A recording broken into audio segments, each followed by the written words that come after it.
Greetings everyone, my name is Yusuf Ismail, the ActionSA Tswane Ward 61 spokesperson.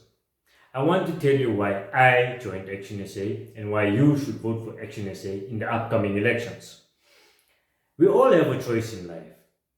It's either I could sit with cold drink in one hand and popcorn in the other hand, with a front row seat of watching our country burn, or I could stand up and fight for our country. I chose to stand up and fight for our country, hence I joined ActionSA. We know that our country is in a state of chaos. Number one, we have the highest unemployment rate in the world, 44% unemployment rate, in a country that's high in resources. That for me is embarrassing. We have so many people who have degrees, who have studied, who are knowledgeable, who can't even find jobs, who end up getting depressed. We have to leave this country to find employment. We are chasing our own skilled resources away from the country. That needs to change. Then we have the crime, the uncontrollable crime in this country. 58 people murdered on average per day in South Africa. We've become one of the murder capitals of the world. Then we've also become one of the rape capitals of the world, if that's not enough. We're also one of the countries with the highest inequality.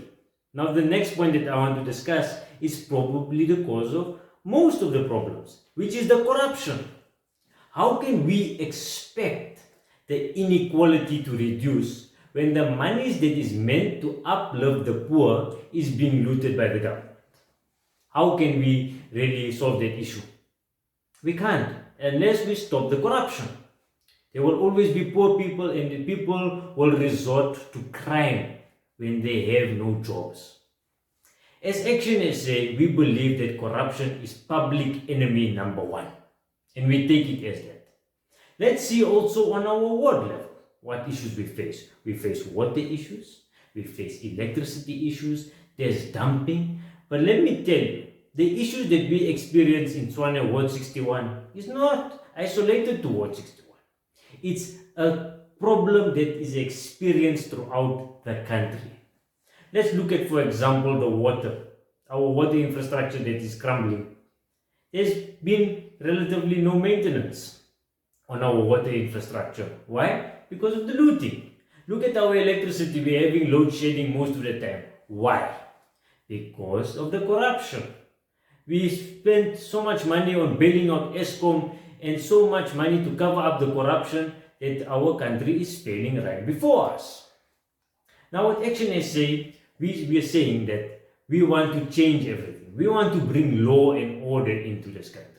We want to bring investment in this country so our people can have jobs. We want to get rid of corruption so that people can actually be uplifted. The monies can be spent where it is needed. I am a normal working class guy. I did not want to get into politics. But seeing how bad this country is going down, like I said, I had no choice but to step into politics. Because tomorrow, when this country goes down, at least I know I fought for it. So I'm asking you guys, give ActionSA a chance. It is not some small party like our opposition says. It's not a small party. ActionSA was built on the People's Dialogue. The People's Dialogue gave us a mandate. 2.4 million South Africans gave the mandate to the People's Dialogue to start ActionSA. And that is where ActionSA started last year. And it's growing in numbers. There were 2.4 million people last year. And now it's just growing, guys. So I urge the community. The ActionSA plan is simple. We want to win the wards and the cities so we can have a blueprint of how this country should be run. Then in 2024, in the national government elections, we take on this government head on at the national level. And that's where we can implement true change. So to everyone watching this, I urge you, please vote for ActionSA. You are not just voting for your ward. You are voting for the future of your country. I thank you. Do well, vote well. It's time for action.